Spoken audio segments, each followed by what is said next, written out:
इस कार्यक्रम में बिहारी नहीं बल्कि झारखंड और बंगाल से भी बड़ी संख्या में मुस्लिम समाज के जमा हुए थे।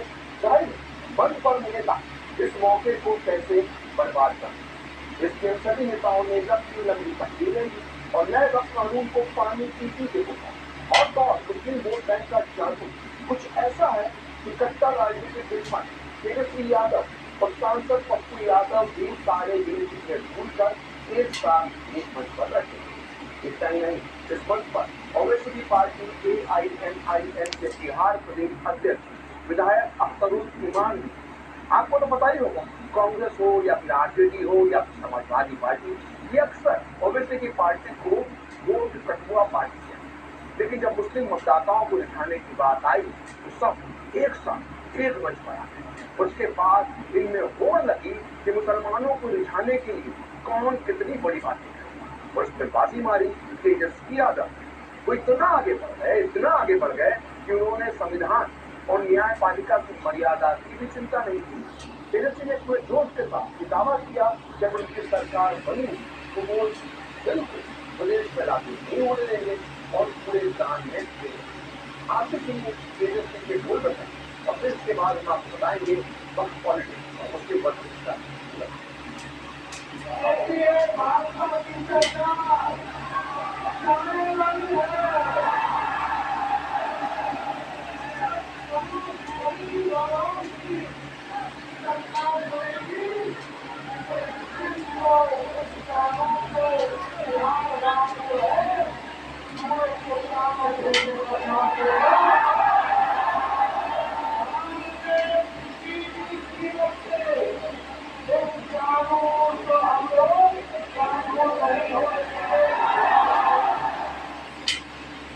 पटना की रैली वक्त कानून के विरोध में, लेकिन हर नेता और हर पार्टी अपने एजेंडे के साथ यहाँ पहुंची। सपा सांसद जियाउर रहमान वर्ग ने संभल मस्जिद विवाद का मुद्दा उठाकर सहानुभूति बटोरने की पूरी कोशिश, तो कांग्रेस सांसद इमरान प्रताप गढ़ी वक्त की जमीनों को बचाने के लिए कुर्बानी देने की, तो AIMIM नेता अख्तरुल इमान जालिमों का पंजा मरोड़ने जैसी बयानबाजी करते हुए नजर आए। आप भी सुनिए इस मंच पर क्या कुछ कहा गया।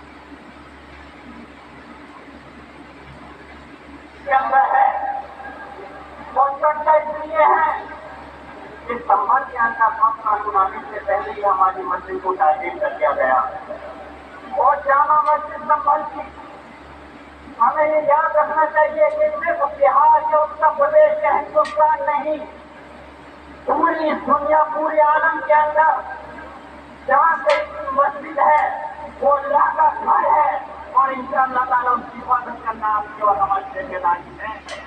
और हम अपने आबाओ अजदाद की जमीनों को बचाने के लिए, खानगाहों को बचाने के लिए, इबादतगाहों को बचाने के लिए, कब्रिस्तानों को बचाने के लिए जो कुर्बानी जरूरी होगी वो कुर्बानी देंगे।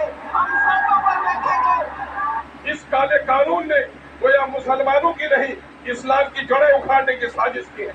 हम आजाद करने के लिए आए हैं, इस मुल्क की सरहद को बचाने के लिए एक नहीं करोड़ों अस्तगफिरुल्लाह हाजिर है। हम गर्दन कटाने को तैयार हैं। साथ ही हम ये भी आहद लेते हैं कि इस मुल्क के आईन को भी अगर किसी ने तोड़ने की कोशिश की, ऐसे जालिमों का पंजा ही नहीं मोड़ोगे बल्कि अपनी गर्दन कटाने के लिए तैयार हैं। तो देख रहे हैं किस तरह की भाषा, वक्त कानून को कूड़ेदान में फेंकने की बात करने वाले तेजस्वी यादव के बयान पर एनडीए नेताओं ने जमकर पलटवार किया। उनका कहना है कि जब वक्त कानून संसद से पारित है और कोर्ट में विचाराधीन है तो ऐसी बयानबाजी का मतलब यह है कि विपक्षी दल ना तो संसद का सम्मान करते हैं न्यायपालिका का सम्मान, न्यायपालिका का सम्मान। वोट बैंक की चाहत में जो कुछ बोला गया है तेजस्वी यादव और इंडी गठबंधन के अन्य नेताओं के द्वारा, उससे साफ है कि यह संविधान को कूड़ेदान में फेंकने की 50 साल पुरानी मानसिकता से बाहर नहीं आ पा रहे हैं। कुरान में वक्त नाम का कोई वर्ड नहीं है। ये मुल्ला मौलवियों का अपना क्रिएशन है, न कोर्ट को मानने को तैयार, न संसद को मानने को तैयार। इसलिए मैं पुनः कहता हूं कि जिन लोगों ने इस सीमा तक जाके किया, उसका समर्थन करने वाले लोग समाजवादी नहीं, नमाजवादी है। अरे जिसको लोकसभा में पास हुआ, बहुमत से पास हुआ उस संविधान, संस्था का अपमान कर रहे हैं, जिसको संविधान में विश्वास नहीं, संवैधानिक संस्था का सम्मान नहीं, वो क्या संवैधानिक पद पर बैठने का योग्य है? 15 साल आपका राज पट रहा है, उन 15 साल में कितने अल्पसंख्यक छात्रावास बने, कितने मदरसों को सरकारीकरण किया गया? कौन व्यक्ति है जो आने वाले उनके नस्ल को सुधारने का प्रयास कर रहा है, और कौन व्यक्ति है जो सिर्फ हिंदू मुस्लिम करा करके वोट लेना चाहता है? तो जो जात की राजनीति करते हैं, धर्म की राजनीति करते हैं, उनको ऐसी राजनीति मुबारक हो। तो आरजेडी शुरुआत से ही वक्फ बोर्ड पर विवाद खड़ा कर रही है। आरोप है कि वक्फ बोर्ड के नाम पर बिहार में मुसलमानों को अपने पाले में बनाए रखने के लिए कुछ जुगत लगा रही है। वो बिहार के मुसलमानों को बार बार बीजेपी और मोदी सरकार का झूठा डर दिखाती है। असल में लालू प्रसाद यादव एंड पार्टी के लिए मुस्लिम वोट बैंक बहुत अहम है। पिछले 3.5 दशक से एम समीकरण आरजेडी को जिंदा रखे। आइए अब आपको बिहार में मुस्लिम वोट बैंक का पूरा सच बता। बिहार में करीब 18% मुस्लिम आबादी, राज्य की 243 विधानसभा सीटों में से 47 सीटें ऐसी हैं जहां पर मुस्लिम वोटर का बड़ा रोल है, बड़ी भूमिका है। बिहार की 11 विधानसभा सीटें ऐसी हैं जहां 40% से ज्यादा मुस्लिम मतदाता है। वही 7 सीटों पर 30 से 40% से ज्यादा मुस्लिम वोटर्स हैं। इसके अलावा 29 विधानसभा सीटें ऐसी हैं जहां पर 20 से 30% के बीच मुस्लिम मतदाता है। इस तरह मुस्लिम वोट बैंक बिहार में किसी भी पार्टी का खेल बनाने और बिगाड़ने की ताकत रखता है। 2020 के विधानसभा चुनाव में 19 मुस्लिम विधायक चुनकर आए थे, जिसमें से ओवैसी की पार्टी AIMIM के 5 विधायक थे। वही अन्य पार्टियों से जीते मुस्लिम उम्मीदवारों की बात करें तो आरजेडी से 8, कांग्रेस से 4, भाकपा माले से 1 और बसपा से भी 1 मुस्लिम उम्मीदवार ने जीत दर्ज की। तो वैसे तो आजादी के बाद से बिहार में मुस्लिम वोटर लंबे समय तक कांग्रेस के साथ रहा, लेकिन 1990 के बाद से ये मुस्लिम वोट बैंक कांग्रेस से दूर चला गया।